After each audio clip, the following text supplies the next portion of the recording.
Ruthless hunters, natural-born killers, constantly on the prowl for new prey. These are the predators. These killing machines are the rulers of the savannah. And yet, although they perform their violent acts every day, they take no pleasure in killing. Rather, it's to survive.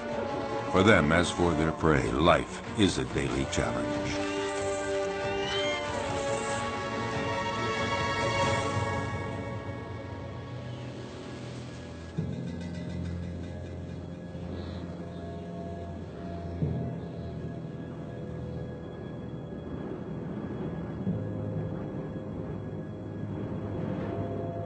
In the African savanna, right at the top of the food chain, are many species of big predators. Among them, the crocodile. The only survivor of the dinosaur era, a crocodile can be virtually invisible to its prey. He will lie in wait, submerged, motionless, even for hours.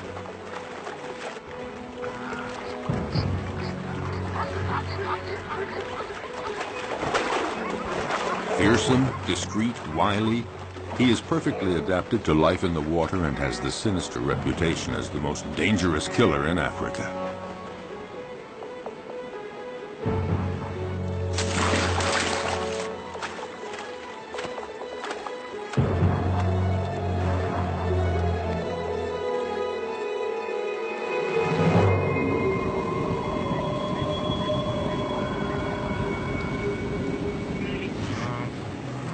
Predators have an essential part to play in the functioning of their ecosystems.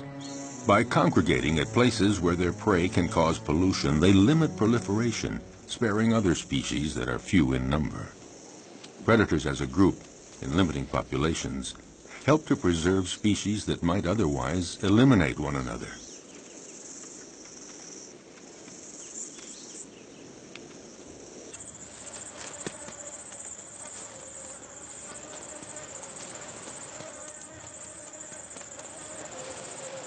In the end, nature is well managed, because any given area always has just the number of predators it can handle, and no more.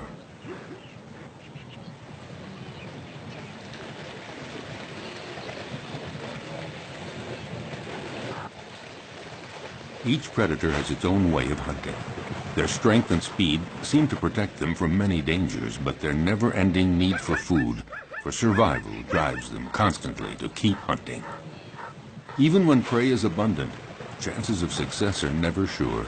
Often it depends on the strategy of the attack.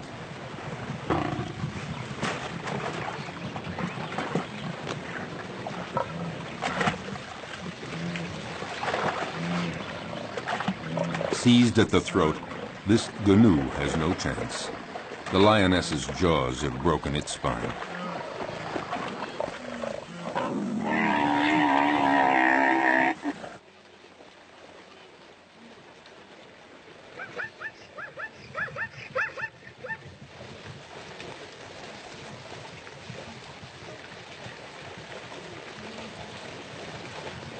But the lioness can't lift her prey out of the water because the creek became too muddy during the dry season.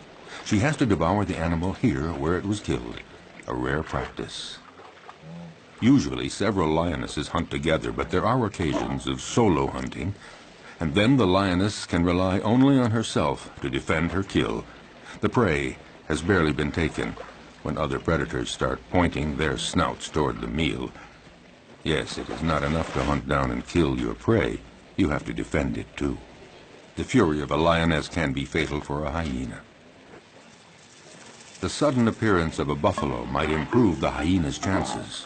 But is the big animal a real danger for the lioness?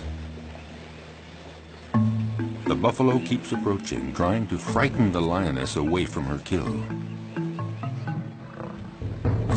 The herbivorous avenger forces the lioness to flee up a tree. High up in the acacia tree, she keeps a needle-sharp watch on what is happening below. Finally, the buffalo lets the lioness come down, and the hyena sees his chance evaporating. In fact, the hyena gives up. The lioness could return to the dead prey at any moment to finish her meal. No, the hyena would rather try elsewhere, where a family of cheetahs is hunting in the area. At one point, the contest threatens to become fierce unless the hyena is content to be a little patient.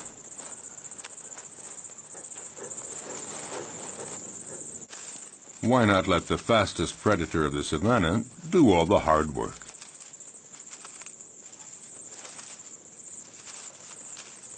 The female cheetah hunts alone because she can't count on her progeny. In this case, 3 teenagers. They're too young and too clumsy. Her hunting technique is simple. Just race to the prey as fast as possible and deliver a powerful swipe of the paw to throw the animal off balance. Once it's on the ground, the cheetah's powerful jaws sink teeth into the throat, and that's that. Once she sets off, there's no turning back. There is no room for error. Yes, this may be the fastest animal on Earth, reaching speeds of 100 kilometers per hour. That's 60 miles per hour. A gifted sprinter. But she soon runs out of breath and finds it hard to take the turns at high speed.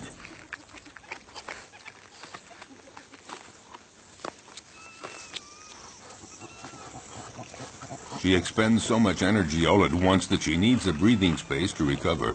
And these are precious minutes, because the hyena is on the prowl, and he knows that this is the instant to try something if he's going to steal any of the meat. The young cheetahs waste no time in munching off the first bits. The cheetah senses danger. But what can she do? These kids are too clumsy to make any sort of organized resistance.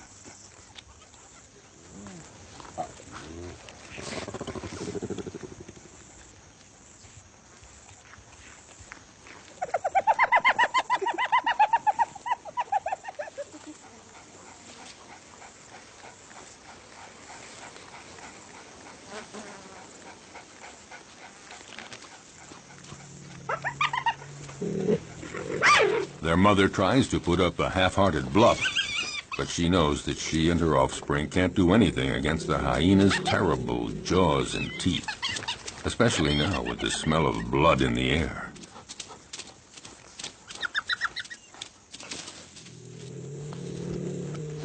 She doesn't even try to fight.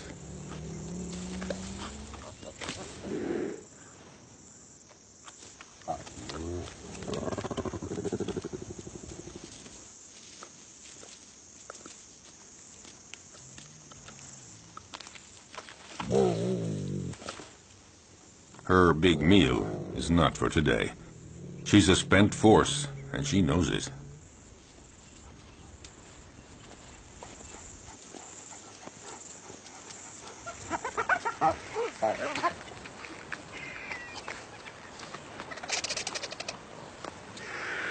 The scent of blood draws many scavengers. They're not considered true predators because they eat animals that have already been killed by others. A real predator hunts down and kills live, fleeing animals.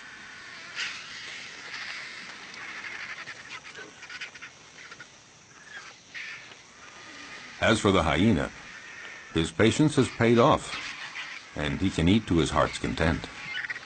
And that is apt to be a quarter of his weight, nearly 20 kilograms, 40 pounds of fresh meat. Of course, the vultures might invite themselves to take some of it.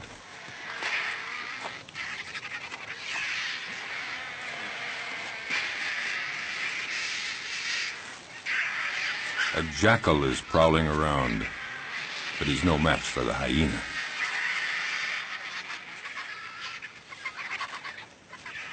He, in turn, will find his meal someplace else, since the vultures don't seem to be in a sharing mood, not even to give a morsel. So he has to fall back on more modest prey.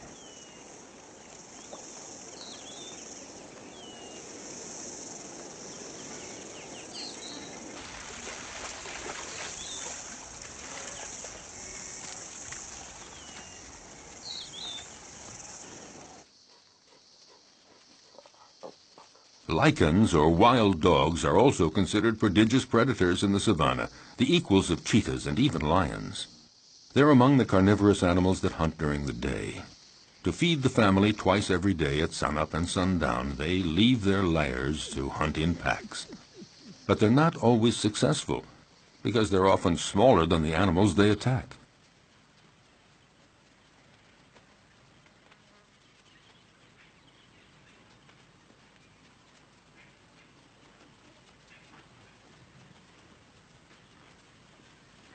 These creatures are classified between the dog and the hyena, and they're sometimes called hyena dogs.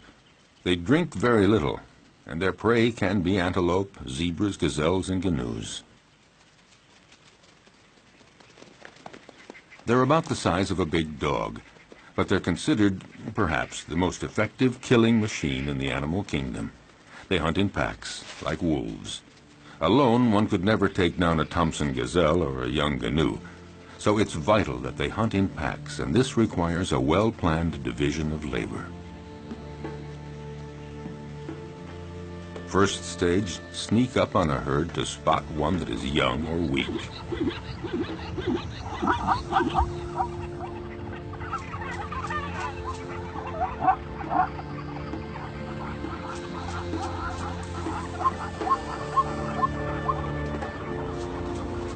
Next, chasing down in relays. They charge the herd to scatter it and isolate the victim. And when that one starts to flee, the wild dog at the head of the pack takes after it at speeds of 50 kilometers an hour, 30 miles per hour. Their strength is in their numbers. The chief directs the whole procedure, but actually getting the prey is seldom as easy as it first appears. They succeed in 2 out of 3 hunts. Zebras know how to defend themselves. Their hooves are hard horn, and they can use them effectively as powerful weapons against attacking predators.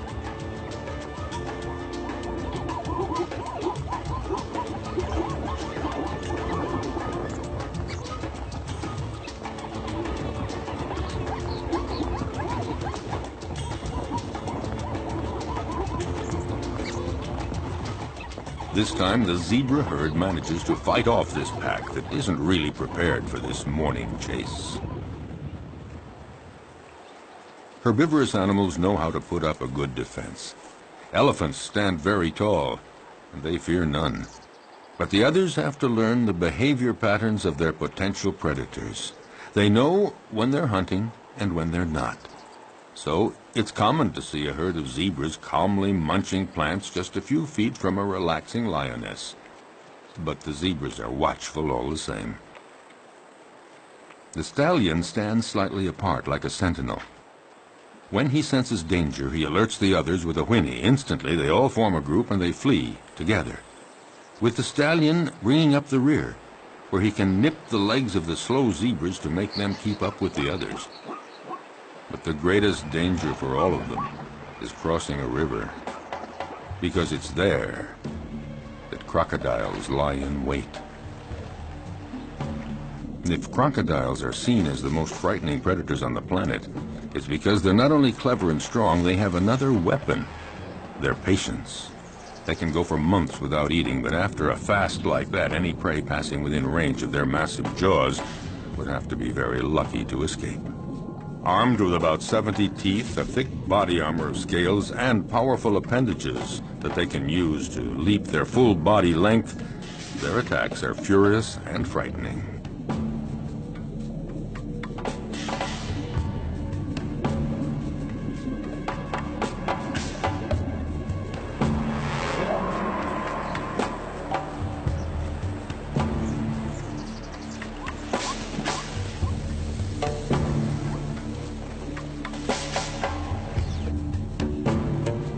Their body submerged to surface level in a river or a pond makes them almost undetectable, just a part of the environment, until they surprise their victim.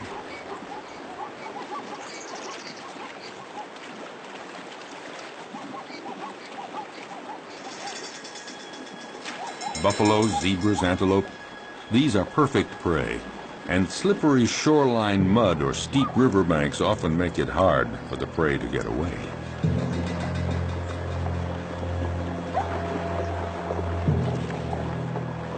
A female crocodile decides to go after a young zebra that has been separated from the main group in the middle of the flowing water.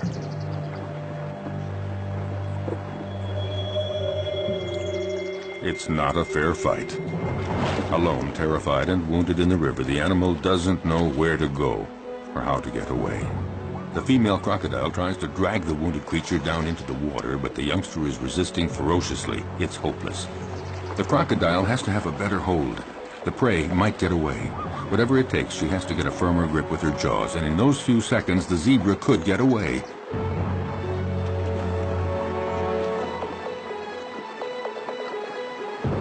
Suddenly, the vise is loosened.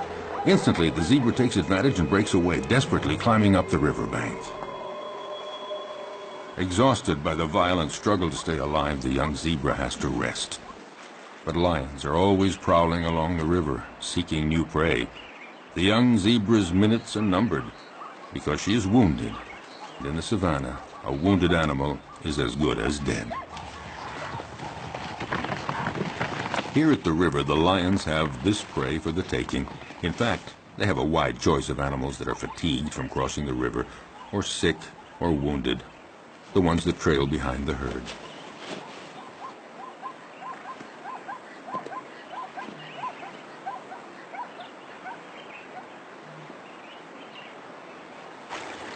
As for the crocodiles, they gather around the only crossing point for the animals. A zebra sounds an alarm to warn the others. But the crocodiles are well aware. They know all they have to do is lie in the water and wait. Sooner or later, the next grazing animals will give in to the strong temptation to cross. It might be Thompson gazelles, eager to find that greener grass on the other side. For them, crossing the river is a real adventure. They're too small to resist the current. They wait, hesitating to take the first step. But for all their fear and reticence, the lure of the wonders sure to be found on the other side becomes too strong. The ones motivated by frantic urges to migrate often pay for their audacity with their lives. Sharing meals is a well-established tradition among crocodiles. A female comes to the party, but the prey isn't big enough for two. You don't share a gazelle. Resigned to this, the guest has only to reach the riverbank and participate in a crocodile's favorite pastime, the siesta.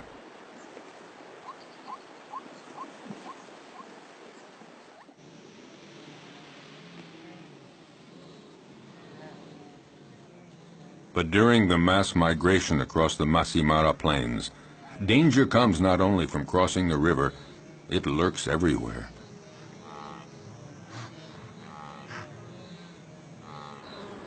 A well-organized pack of wild dogs attacks a young canoe. It's encircled and separated from the herd. The predators then go at it fiercely, relentlessly, showing no mercy. The canoe is exhausted. It's time for the kill. At one point, the animal nearly falls to the ground. One of the wild dogs seizes a hoof. And finally, the creature drops. Often, the attackers will hold the muffle of the prey tight until it stops all movement.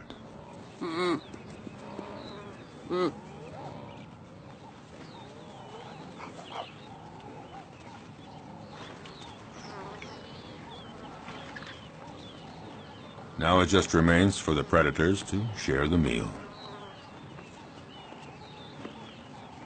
Back at the lair, a part of the meal will be regurgitated by the mothers to feed their young.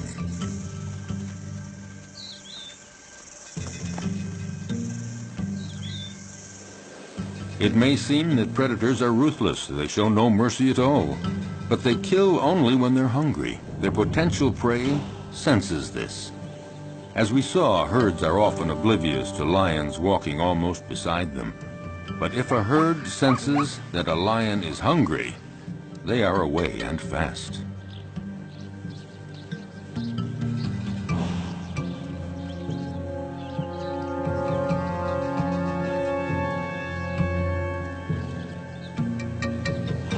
Yes, usually lions hunt in groups, or rather the lionesses hunt in groups.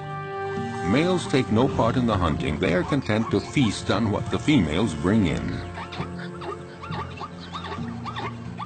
What lions like most are canoes and zebras, the slower animals that are easier to run down, not the gazelles and antelope. Actually, hunting any animal is always difficult.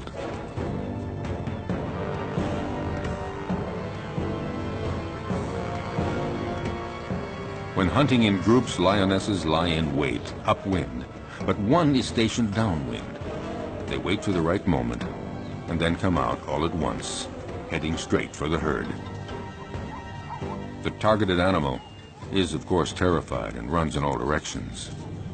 There's every chance that the ambush will be successful. It is said that the zebra has an anti-lion camouflage. When they're running fast and trying to get away from the lions, their stripes create an optical effect that makes it difficult for a lion to distinguish where one zebra starts and the other ends. Unfortunately for the zebras, the effect isn't very effective.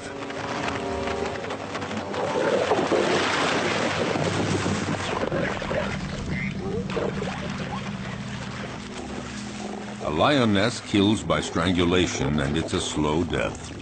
The victim tries to get breath. It might take 10 minutes before the animal dies. The success score for females that hunt alone is fairly low. It's about 17%, one kill in every 5 attempts. This makes the survival of the lion cubs fairly uncertain. It's not surprising that they prefer hunting in groups. Today, the lionesses and the cubs are eating as fast as they can before a male comes along to take his share. When a male is present, he is always served first. But this time, Mom and the kids will have full stomachs. All the same, the odor of the carcass draws famished hyenas.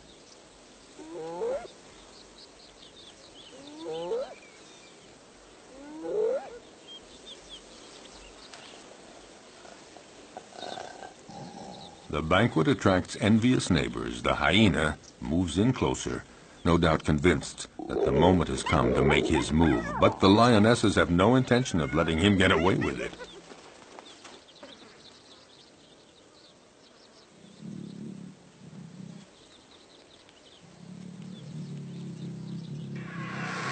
He's going to have to wait until the lion family has had its fill, and then he will move in to find they have left him a few bare bones.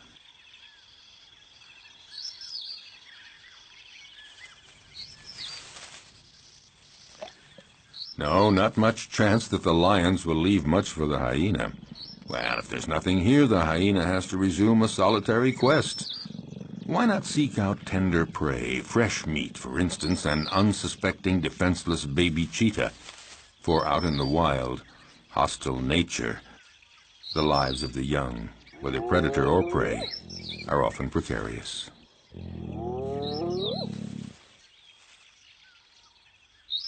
However, the hyena just might have a difficult and dangerous fight with the mother.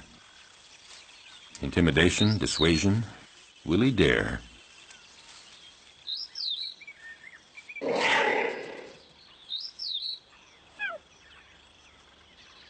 No, the risk looks too great. The hyena goes on his way and keeps on the prowl for other prey.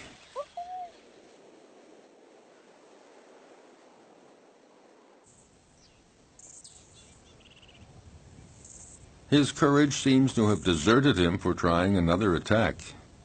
Off the hyena goes looking for any food to quell the pangs of hunger. Once the danger is over, the mother cheetah is required to leave her little ones and go off to hunt. But will they be there when she returns? In the savannah, cruel choices have to be made. The hyena appears to have gone off and is now far enough away. The cheetah has to go for it. A quick hunt and then back to the lair.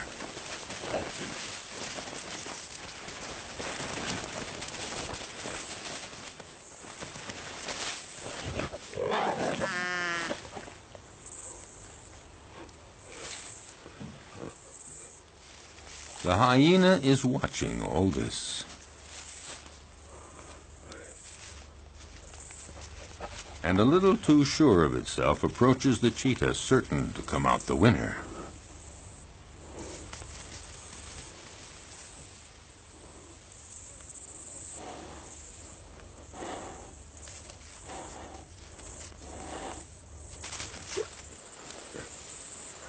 But just then, a new character walks on stage, one that was not expected, a lioness. This one is really sure of herself and determined to turn the situation to her advantage.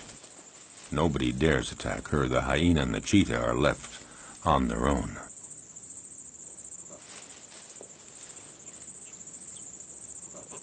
Indifferent, the lioness ignores them with the arrogance of a victor.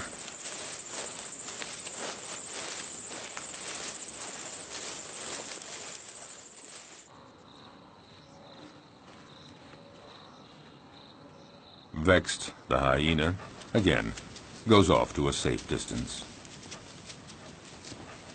Out of breath, the cheetah isn't too sure that she'll have a meal today.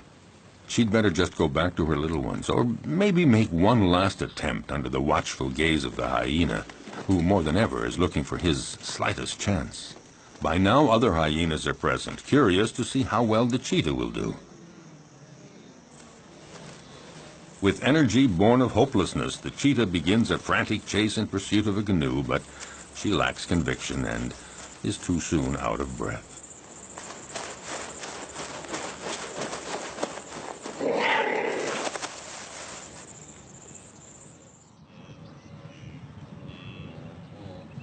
Even the gallery of watching hyenas doesn't think that she'll succeed. However, they join others of their pack and profit from the panic caused by the cheetah to attack a wounded canoe.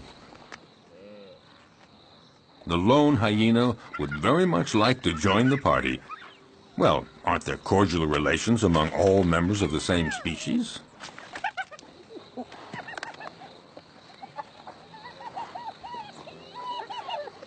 No cordial relations at all. A very strict social order determines relationships among individuals in groups of hyenas. The loner is not part of this group, so the dominant female directing the group chases him away in no uncertain terms.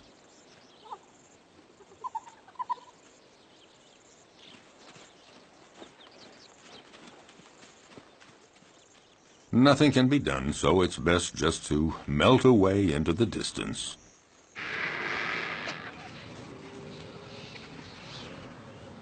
The dry season is drawing to a close, and carnivorous animals are finding less and less game, and they're growing weaker. The hyena has been walking for a week, looking for food, doing anything to blot out the terrible pangs of hunger. He has just about enough strength to stand up and return to his lair.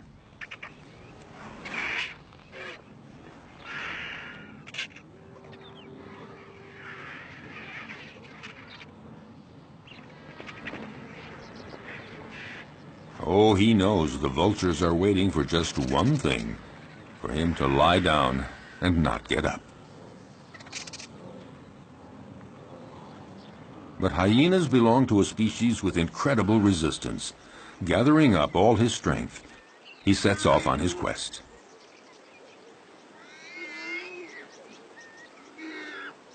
He isn't lucky and doesn't have the strength of a lion, but all the same, his plight isn't so bad compared to that of the warthog that the lioness has no hesitation in devouring while still alive.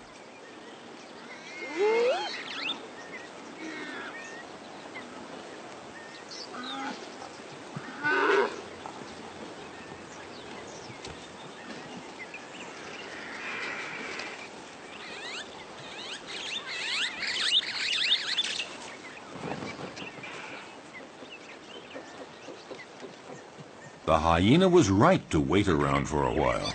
At last, there is a reward because the lioness leaves the warthog carcass after eating only the entrails. Finally, something to eat.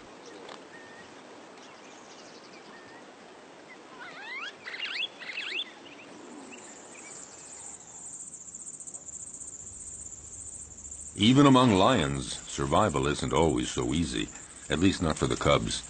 They may be the offspring of the animal king, but their future is often compromised.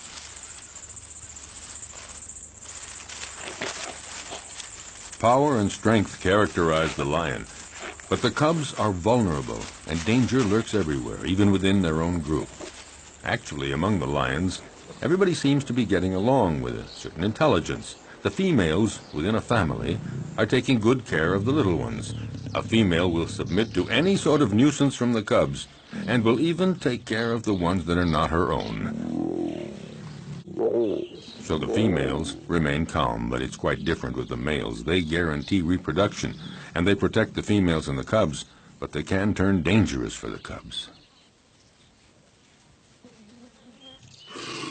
Unmindful of his tremendous strength, a male who's annoyed by a cub teasing him just might kill the youngster with a swipe of his paw. Lions like to live in a stable family group, and yet the young ones, especially the newborn, are always vulnerable. Prudently, a female about to give birth distances herself from the group and finds a lair where she can have her cubs.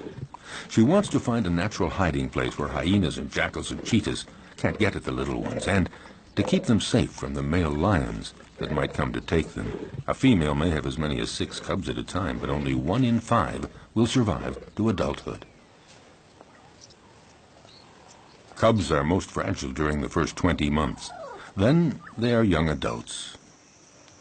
The mother lioness has to leave her cubs in the hiding place and go out to forage for food, but she never knows whether when she returns she's going to find them dead or alive. Will they escape the prowling predators? The lioness is now isolated from her group, and she has to hunt alone. Her predatory hunting instincts have to overcome her maternal feelings.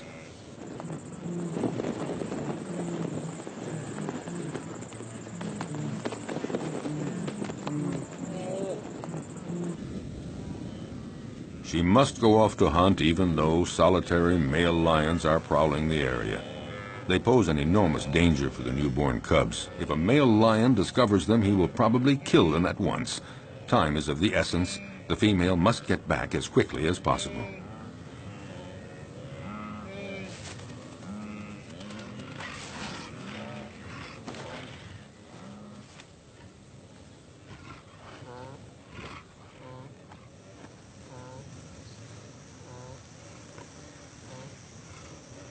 A lion, alerted by the noises, emerges from a thicket. A male lion does very little in life. He sleeps and takes care of reproduction, protects the group, and eats to his fill whatever the lionesses bring in from the hunt. And usually he's first in line. The lioness is well advised to catch her breath quickly and start eating as much as she can to regain her strength before the male shows up.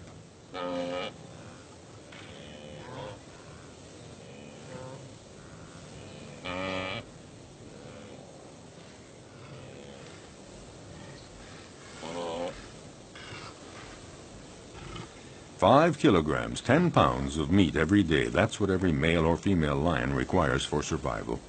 But one might eat up to 35 kilograms, 70 pounds, at a single meal. The effort has been so strenuous, the lioness has to recuperate for a good 10 minutes before feeling strong enough to begin eating.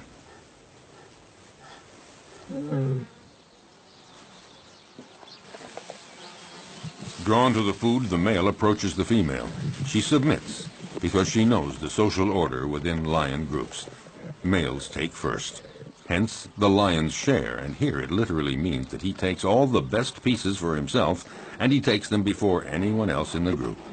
A male lion can be the most powerful predator of the savannah if he chooses. He's fearless. No animal would ever approach his killed prey.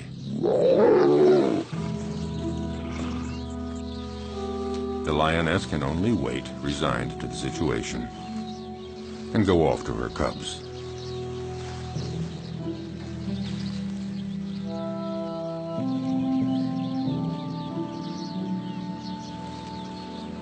Returning from the hunt, the young mother lioness has to make her presence known.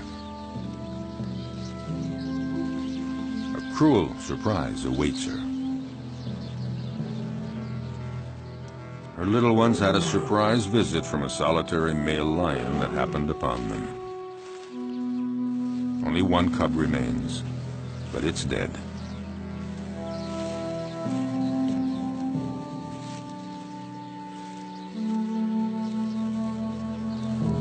She takes it and wanders through the savannah for a long time.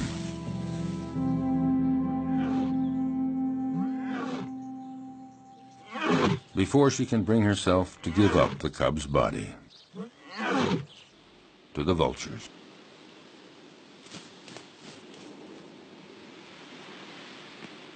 Accused of killing for pleasure, predators have incurred a bad reputation, and yet, for over half a century, many scientific studies have proven their usefulness.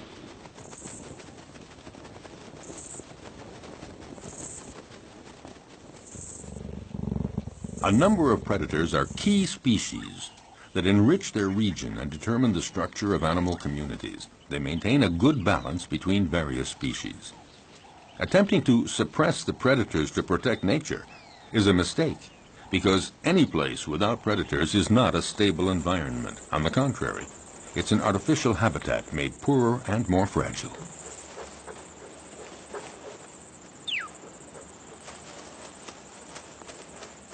Following an implacable and ferocious law, by attacking the most vulnerable individuals, predators remove weak and sick animals from nature to the benefit of the stronger animals. For all that, the life of a predator is not so simple. Nature's implacable law applies to them, too. A sick predator, one that is wounded or not very good at the art of hunting, will in turn disappear. Learning to be a good hunter requires a long period of instruction. For example, a female cheetah has to take great pains teaching her young to hunt, so they learn to recognize and stalk down their future prey. They have to be taught how to choose prey, sense all its reactions, and know how to get it. Most important, young cheetahs have to master the essential swipe of the paw that knocks running prey to the ground. As a rule, the cheetah is certainly a superb sprinter, but since they can't take the quick turns at high speed while running, they have to rely on striking their prey precisely and forcefully with one paw, throwing it off balance and dropping it to the ground. The students learn this by practicing on a young live antelope provided by their mother.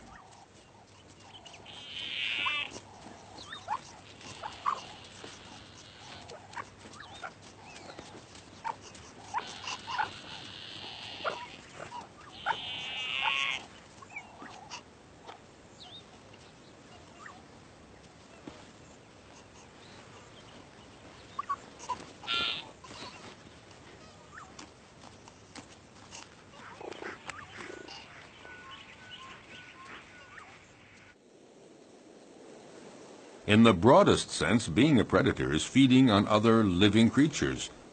Under that definition, practically all animals are predators. It's just a matter of scale.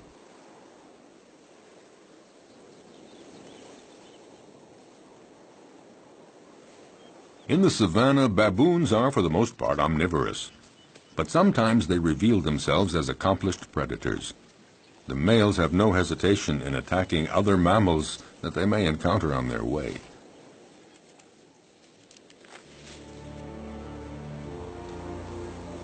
They can be terrifying opponents. Their bite is awesome. A powerful dominant male has caught a small gazelle. He doesn't wait for the prey to die before devouring it, right in front of his underlings.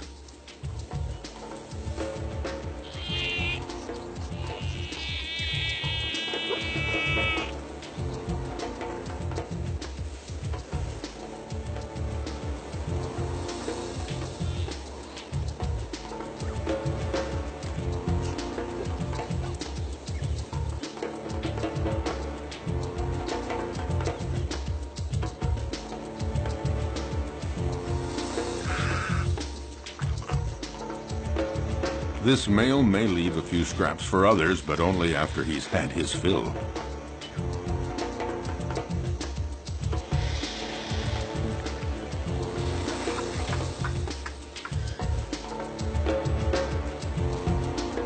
In the savannah, death is a part of everyday life. The baboons set off for new horizons.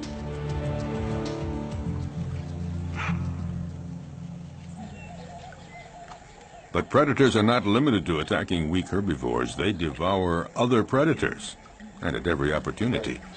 Some animals are completely oblivious to the danger present along the riverbanks. Like young baboons, apparently, the smaller the predator, the more invulnerable they feel. Foolhardy or oblivious, The baboons have apparently decided to tempt the devil, and this particular devil is a crocodile. For the young ones, the game is approaching the riverbank as close as possible, but for the older ones, the most exciting provocation is in actually drinking from the river very close to a crocodile who's pretending to be asleep. It would seem that the one taking the greatest risk is matching himself against the most dangerous predator of the river. A youngster takes one chance too many and things get dramatic.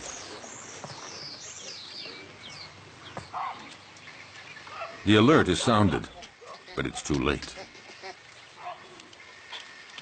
The entire group looks on helpless, seeing the young baboon in the jaws of the hungry crocodile.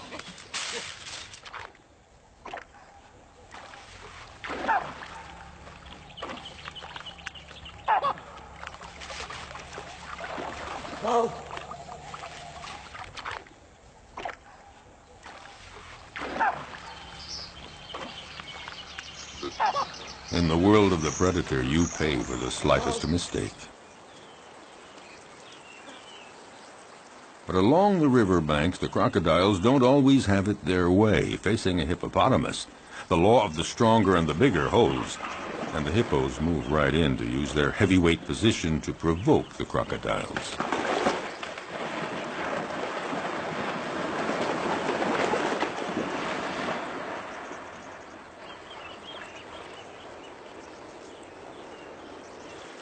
The hippos and the crocs live together in the river. The crocodiles may present no direct threat to the hippos, but all the same, they might go for a young, defenseless crocodile. Defending territory, provoking, hippos are quick to show disdain for the crocodiles as soon as they're big enough to intimidate them, and in response, the crocodiles feign indifferent. Even the youngest get in the game. On dry land, the adult crocodiles do their best to frighten the hippos.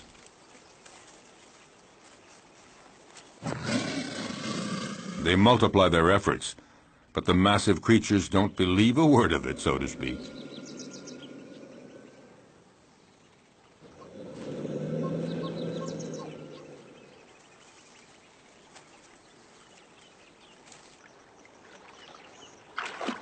If duels between adults held on land seem not really dangerous for the combatants, it's not the same in the river, when the crocodiles are again in their preferred hunting ground.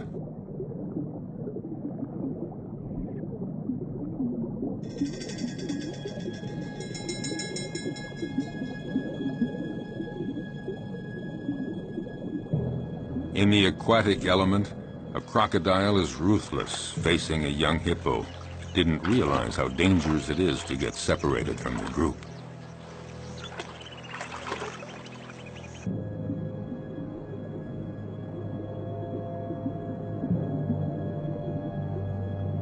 Cunningly, the crocodile approaches slowly.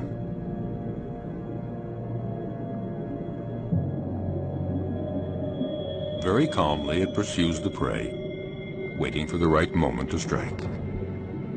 Feeling safe, not sensing exposure to any danger, the hippo swims down in the water. And the crocodile glides effortlessly. He's in no hurry.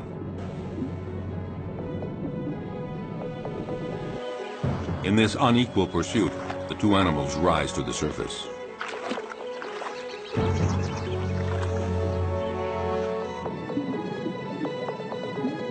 It only remains for the crocodile to pounce and pay no penalty.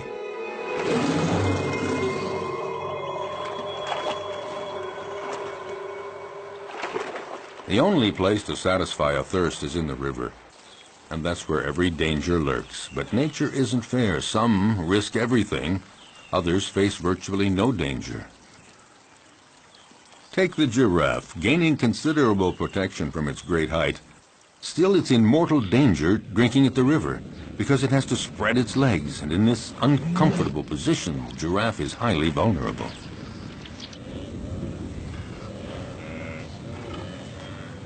If there's no shortage of game here, it's because every year the migration cycle of the herbivores of Serengeti conducts 1.5 million gnus and countless other animals across the Masai Mara Plateau to Kenya. to spend the summer. Water holes and the whole environment provide predators with a happy hunting ground, and these meat eaters take full advantage.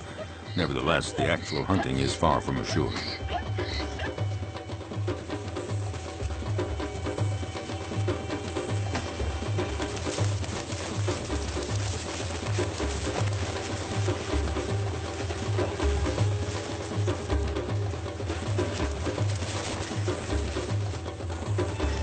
As always, some succeed and others fail, but it's not because there's no game. Some prey defend themselves with enough energy to repulse the most ferocious attacks. With 4 against 1, the cheetahs seem to have achieved their goal. But such combats don't always end as predicted. It would appear that the cheetahs have the advantage, but that doesn't take into account the endurance of their opponent or the canoe's instinct for survival.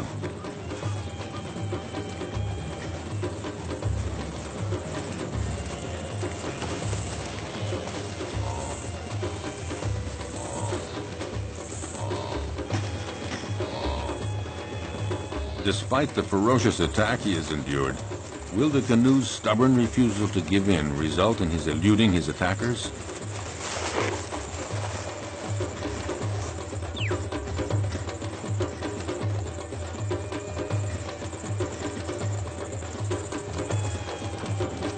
Thrown off balance by the canoe's sustained fury in managing to escape their claws and teeth, the cheetahs seem unable to administer the fatal blow. Suddenly, in an astounding burst of energy, against all odds, the canoe does manage to escape from all those predators. Totally exhausted by all this, the cheetahs give up.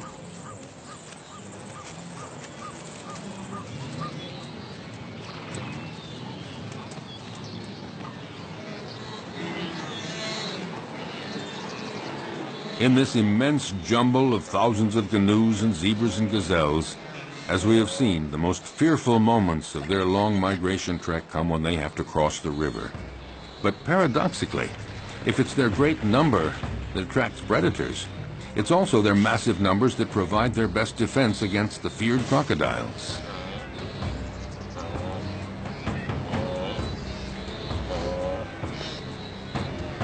The canoes throw themselves into the river, where the crocodiles await them to conduct them to their doom. But there is such a density, so many animals churning in all directions.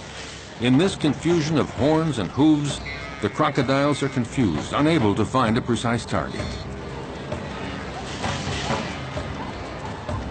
Some of them even stomp on crocodile heads in their frantic, panicky movements.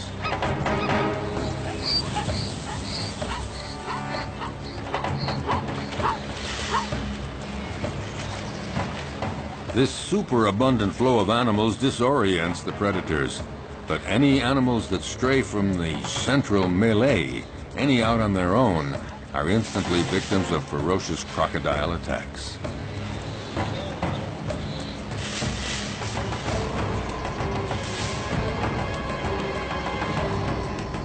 The prey is seized in a single leap, the victim rendered rigid by the pain of the bite, held firmly in those massive jaws, and the crocodile begins to devour the animal. Often several others quickly come to share the feast, unless the first crocodile can manage to plunge the prize to the bottom of the river. If there were not predators on the Great Plains of the African savanna, it would create a major imbalance in the proper development of the ecosystem. Nature creates a balance where each animal has its place in the food chain. All species reproduce and evolve according to a cycle that allows them to live together in the same territory. Without predators, some species would overdevelop to the detriment of others, possibly resulting in the extinction of species.